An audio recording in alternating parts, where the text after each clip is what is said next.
What's going on, guys?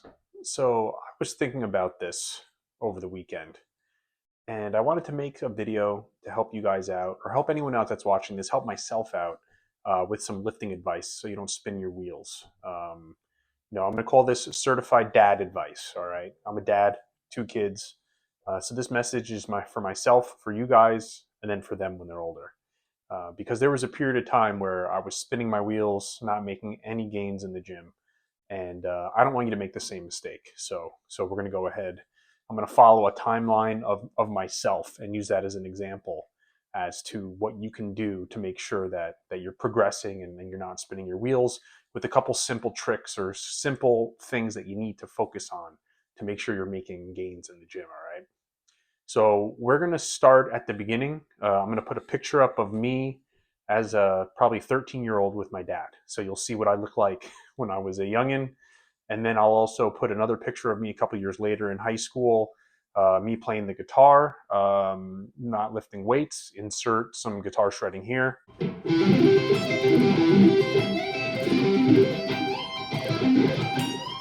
And that leads me to myself as a dad at let's see, this pictures from 2019, both these pictures, where you could see I'm a pencil necked, skinny fat kind of guy. I lifted a little bit, nothing major, in my basement. Probably I think I had like a Marcy bench press and some fake barbell.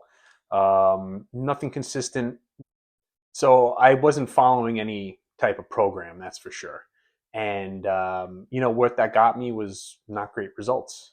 2019 was a year that you can see my son there. He was born in 2018, so he's about a year old in this picture. Fast forward a year, I have another picture of me in a swimming pool with my son, looking very skinny.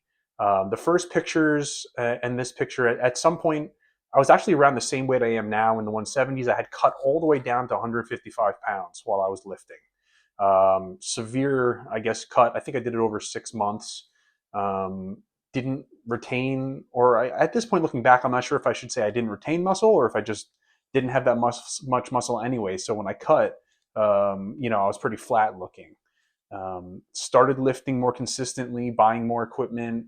I was reading Beyond Bigger, Leaner, Stronger by Mike Matthews, because for some reason I thought that I was at a level more than what I was. So I ran his program, I think, for 2 cycles, got some good strength, started making some gains, but then I felt like it was too much. Okay, it was too much to keep progressing. I eventually joined a local gym, started lifting weights there, exponentially started putting on some size, gained about 10 pounds, got up to 165 or so, and then I kind of hovered there, 165 to 170 back and forth for a period of time. So I have two pictures here from like 2022, 2023, where I was around that size. Now here's where the problem comes in. This is where I plateaued. This was my problem. I was about this size. I looked good, but I wasn't making any more progress. I look back at my training logs because I have them in Strong app, and I was doing crazy amount of volume, trying to just grind out gains. The weight was actually pretty high too. I'm surprised looking back at it how much I was trying to lift, which tells me I think that my technique was garbage because I'm way stronger now than I am back then. I mean, I remember lifting in my basement back in 2020 and like getting pinned by a 185 bench press like for the first time. So and I remember hitting 225 in my basement for the first time, and now I'm repping out 225. So it's like night and day difference in strength. So around this time, 22, 23, I'm in the gym. You can see I'm a lot leaner in my arms and stuff. So where was the problem? I was lifting hard, lifting heavy, a lot of volume, but nothing was working. And the reason for that, there's two things here I'm going to tell you, or the reasons why I know I stalled out. One, I wasn't eating enough. I was so determined to quote unquote main gain at a lean number that anytime I saw the weight on the scale moving at all, I would pull back on my calories, right? Or I'd do more cardio. And I was just in this cycle of like, okay, I'm gaining some weight. I got to lose some weight, gaining some weight, got to lose some weight. So I was just spinning my wheels and I wasn't dedicating myself to any type of, mass building and don't get me wrong, I'm not advocating for bulking here. I'm not talking about a bulk, like a dirty bulk or anything like that. I'm talking about shuffling back and forth between trying to stay lean and put on mass at the same time. I just don't think it's a feasible thing. So the first part of this I'm going to say is that you got to get your diet in check. All right, guys. So that's the first part of this. Diet is a huge component. When I started pushing more food, and when I say pushing more food, I don't mean, again, dirty bulking. What I did was, as I was eating my normal, I eat like the same thing every day. Usually it's like a rice source is my carbs and then a meat, like a red meat or a chicken or something like that. So I was eating the same thing like every day, and I'm like, all right, I'm going to add a shake at night. Okay, that's more calories. I started adding the shake. I wasn't gaining any weight. Clearly, I'm still not having enough calories. So then I started increasing, the other portions, which were, the meat I was eating or the rice. Not as much the rice. I tried not to increase the carbs too much, but I would increase the rice with the meat, but especially the meat, or I would double scoop of protein in the morning. And then, now this is the key here though, the component, I had to change how I was working out. So back in the gym, 22, 23, those pictures I showed you, I was grinding out huge amounts of volume. Now here's the thing, approaching after that, right? I transitioned completely to a home gym. I'm working in my basement. I start researching a whole bunch of different training protocols and reps in reserve and things like that. And I start trying to build my own program and I'm still not getting anywhere.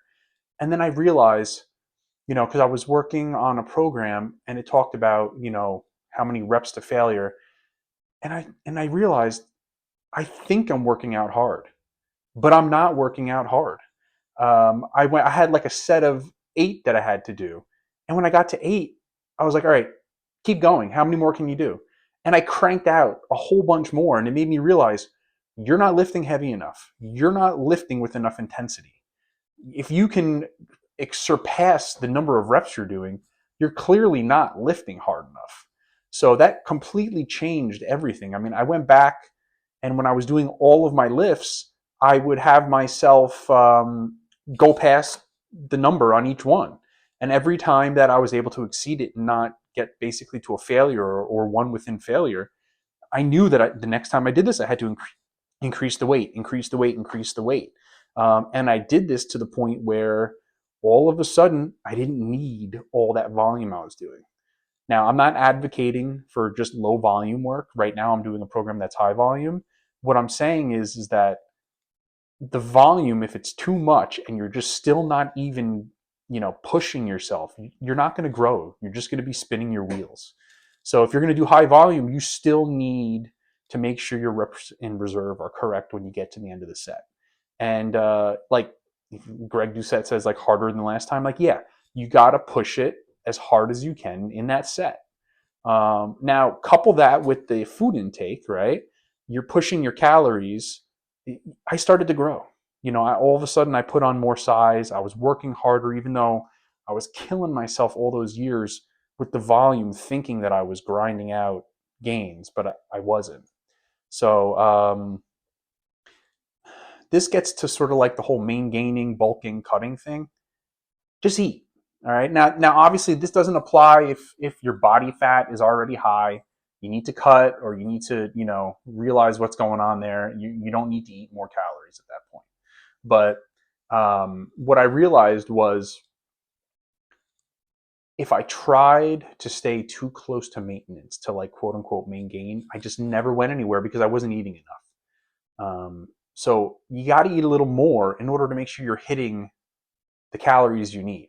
Okay, that's the way that I look at it. And you got to keep lifting heavy and intense.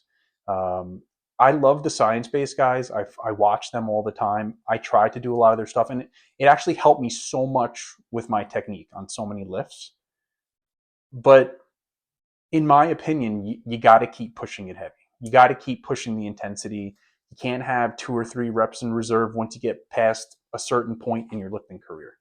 Now, I don't consider myself, an elite lifter. I barely even consider myself probably an intermediate lifter.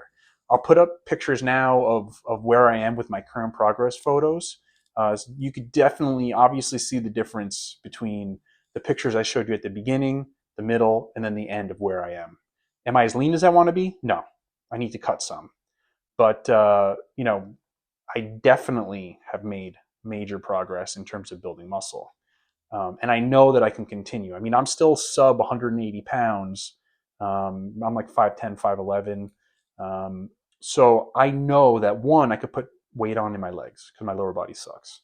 Two, my back to me is lagging. I want a wider back. I could put on weight there. So there's definitely room to grow from where I am now. And then eventually I'll cut back down and kind of start again. I'm natural, so it's going to be a little hard. How much more weight could I really eke out at my height? But that's my advice that I'm going to give you guys. And that's what I would give myself if I could go back so I don't waste a year or two. And that's what I'm going to give my kids advice to, my sons. You got to work hard. As hard as you think you're working, you're not working hard enough. And that also means working smarter in terms of not killing yourself with the volume to make sure that you're recovering properly and actually working the effective amount you need to in the sets you're working. All right. So couple that with the food, and you're going to grow. So, stick with it. This is a marathon. It's not a sprint. It's going to take a long time. I just want you guys to really focus on that. I know people have actually messaged me asking me how I work out. It's hard for me to explain in a message to people, like, you got to work hard, because everyone feels like they're working hard, right? But until you actually take a step back and push yourself really hard, you're not really going to know what you're doing or what you're capable of. So I hope this is helpful. I know I kind of dragged on a little there. If you guys have questions, please drop them in the comments. Make sure you like and subscribe. If you like this kind of content, please let me know. I can definitely expand on some of this stuff in the future. And I'll talk to you guys later.